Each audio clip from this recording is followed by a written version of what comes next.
Sad idemo da radimo ovu fotografiju. Sad prva stvar što želim da vam pokažem na ovoj fotografiji što sam pogrešio, a to je prilikom samog fotkanja, to je ovo. Obratite pažnju na oči. Ona devojka ima prelepe oči, inače, ali ja sam napravio grešku jer kad sam je fotografisao nisam pojačao pilot svetla na maksimum. Zbog čega? Sad ćete vidjeti na sledećoj fotografiji šta se desi kad pojačate pilot svetla. Ova je fotografija gde sam uradio savršeno svetlo i gledajte njene zenice. Kada pojačate maksimalno pilot svetlo, zenice se skupljaju zato što ta svetlost udara u oči i zenice se skupljaju. Čim se skupe zenice, oči izgledaju lepše i samim tim portret i model izgleda lepše. Na ovoj fotografiji sam napravio grešku jer nisam dovoljno pojačao pilot svetla, plus s obzirom da sam bio iznad nje kad sam fotografisao, ja sam malo sakrio ta svetla, jedno svetlo mislim da sam sakrio i automatski se njene zenice šire, pošto uglavnom svi fotografišemo u uslovima gde je malo mrak. Tako da vam je to savjet, uvijek pojačate pilot svetla na maksimum kako bi se zenice skupile i kako bi oči ispale mnogo lepše. Sad, šta je na ovoj fotografiji? Šta ne valja? Evo, jedan mali detalj, a to je boja ruke. Dakle, ako uzmem i pogledam hue vrednost tela, je tako, ali ajde lice, pošto je ruka tu pored lica i to se jako vidi, hue vrednost boje lica je 22, a kože 26, čak i 27 na nekim delima, što znači vučeno na žuto i to se jako vidi, jako se vidi na ovoj fotografiji. Opet kažem, ne znam kako će sad YouTube napravi kompresiju, da li ćete vidjeti te boje, ali zato vam pokazujem hue vrednosti da vidite razliku. Sad ću vam pokazati jedan trik kako možete isto to da primetite boje. To je sledeće, držite Alt i pritisnete na novi layer ovde dole ovu ikonicu plusić kao taj mali, izaberite Overlay u padajućem meniju, čekirajte ovde ovaj box gde piše Fill with Overlay, kažete mu OK i onda isti taj layer, pošto sad je Overlay modu, prebacite u Luminosity mod i vidjet ćete lepe boje. A vidite da je ruka žuta kao kosa, a trebalo da je više vučeno naranđasto, tako da ćemo mi to sad da rešimo. Napravit ću brzu selekciju, nemamo vremena da radim savršenu selekciju, izgubit ćemo dosta vremena na tome, to nije cilj, jel tako? I napravit ćemo novi folder, stavit ćemo novu masku, tako, automatski sad da selektovana maska će se primeniti odmah na ovo, napisat ćemo ruka, uzet ćemo curves, layer, tako, i šta je sledeće? S obzirom da znam da, vidio sam, po vrednostima a i vidim očima da vučeno žuto, kontra žuta je plava, tako da ćemo otići u blue channel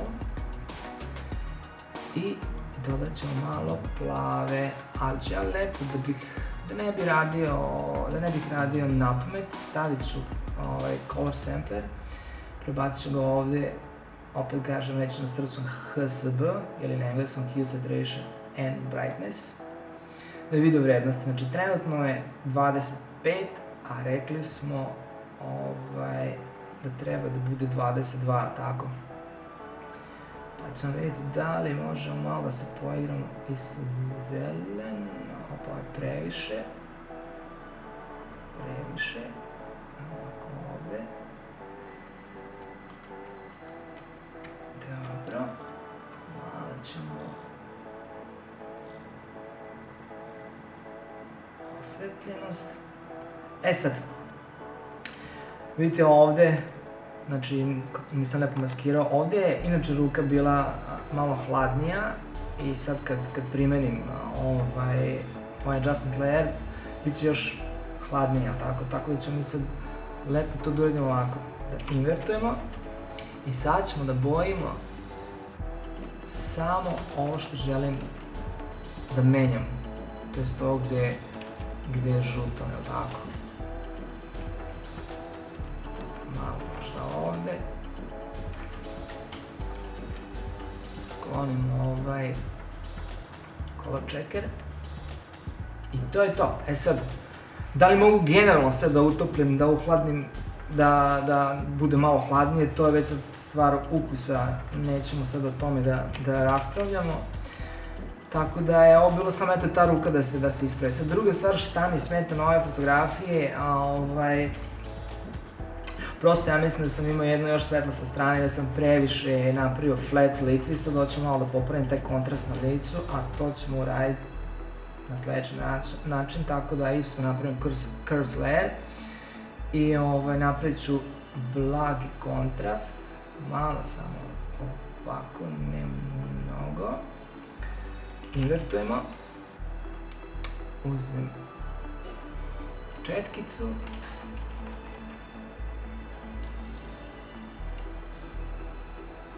i dam je taj kontrast koji sam zeznao kad sam fotografisao, a moguće da sam i u obradi, stvarno se nećem ova fotografija stara pre jedno 10 godina i to je to.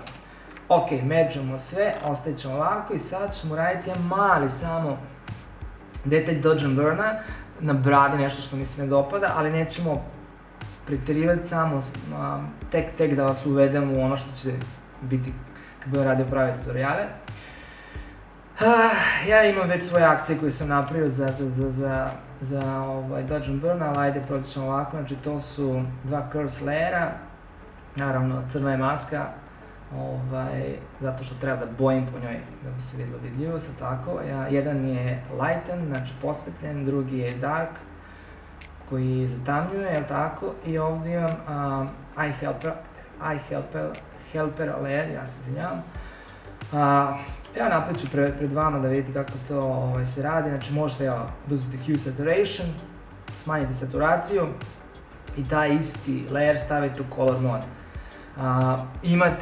Imate dosta tutoriala vezan za dodge and burn i možete pogledati kako se pravi ove layeri, ali eto ja ću sad pokazati kako ja radim. I imam jedan curves layer koji u zavisnosti šta hoću, nekada ga stavim u multiply da dobijem kontrast, da bi video bolje te detalje. I stvar koju ja često radim, to je invert. Ne rade svi ovo ja radim, zato što kad invertujem nekad mnogo bolje vidimo detalje koji treba da se uklone, ali problem je tu što da se morate raditi kontra. Znači vi recimo sad kad radite klasičnom, jel da, normalnom dodge and burn tehnikom, recimo ovaj ovde deo bi trebalo malo zatamniti njega, zatamnjujem sa darken adjustment layerom, ja ću uzeti ovu četkicu, to je opacity 100% i flow 5%, uzet ću sad samo zato što mogu s njom brže da radim, inače ne bi radio tako, radio bi sa ovom četkicom, znači opacity 100 i flow, opacity 5% i flow 100, ali to ću vam objasniti kada koristim i zašto koristim, sad neću o tome mnogo da pričam, tako da ću sad ovu četkicu mnogo brže raditi s njom. I evo recimo sad ovo je ovde deo, ajmo ovako malo da još više zatamnimo, da se vidi kontrast. Evo ovde se vidi, treba malo da se zatamni, ovo je ovde deo, recimo ovde malo, ovaj deo treba da se posvetli, tako. Kada uključim invert mod, onda je sve kontra. Onda se radi kontra, onda ono što je ovde crno, ja idem crnim layerom, ali ću u stvari to da posvetljujem, malo zbunjuje, ali verujte mi da je mnogo lakše kada ne vidite neke detalje.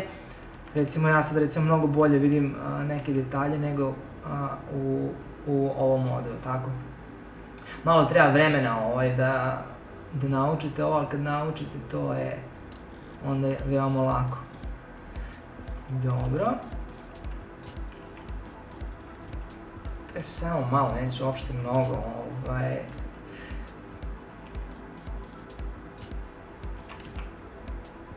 Dobro. Da vidimo pre i posle, to je suptilno, tek, ništa mnogo, evo vidite, pre i posle, da ćemo da sklonimo ovaj iFile player i to je to.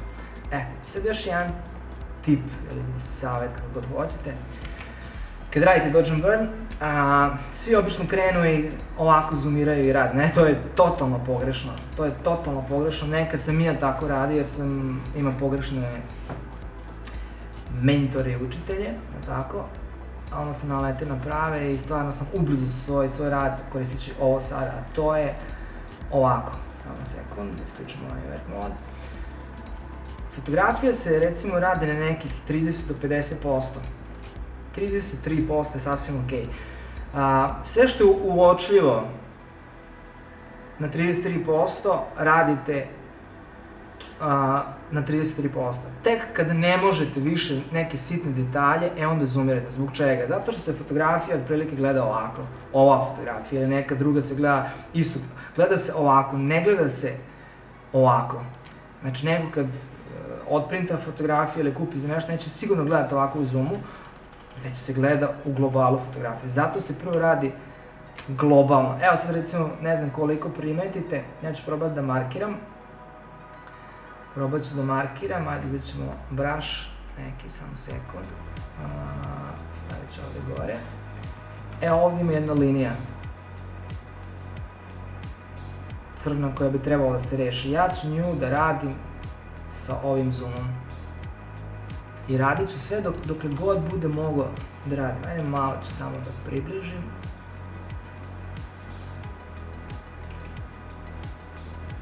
Znači radim dokle god vidim pod ovim zoomom ja radim. Tek kad ne bude mogao više da radim, kad vidim da tu nešto ima, još što možda se koriguje, ja ne mogu sa ovog zooma to da rešim, tek onda zoomirate i gledate šta vam to smeta. Aha, evo ga, recimo ovaj ovdje deo, to je nešto što mi je smetalo, što ja nisam mogao recimo da rešim sa onim zoomom. Znači, jer ako budete radili ovako, non stop, prvo što ćete pretirati u Dodge and Burnu i druga stvar, radit ćete mnogo duže. Evo vidite, tek kad odzoomam ja vidim da ta linija je još uvijek tu i ja nju mogu da rešavam. Kad zoomirate nećete vidjeti tu liniju, nema šanse, vidite neke male sitne stvari koje možda ni ne utiču na komplet fotografiju. Znači uvijek prvo radite globalno, znači sve u globalu radite sa nekim malo većim četkicama, tek kad ne možete vidjeti da ima neki mali detalj koji treba da se vidite nešto da vam smeta, onda zoomirate i pronađete neki tako mali detalj koji treba da rešite i to je to. I ništa, možda na ovoj fotografiji može da se uradi blagi kontrast, pošto je bleda fotografija, kažemo, to je rađeno pre 10 godina otprilike i Nikon 90 je bio u pitanju i za taj fotoaparat ovo je odlična fotografija, mislim odlična. Nije odlična, ali danas su aparati mnogo bolji, tako? Ćete da spustimo, smanjimo vrednost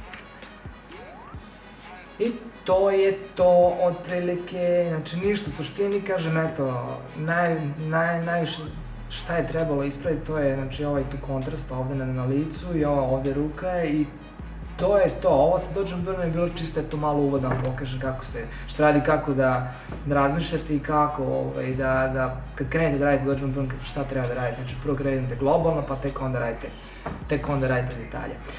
I to je to za sada.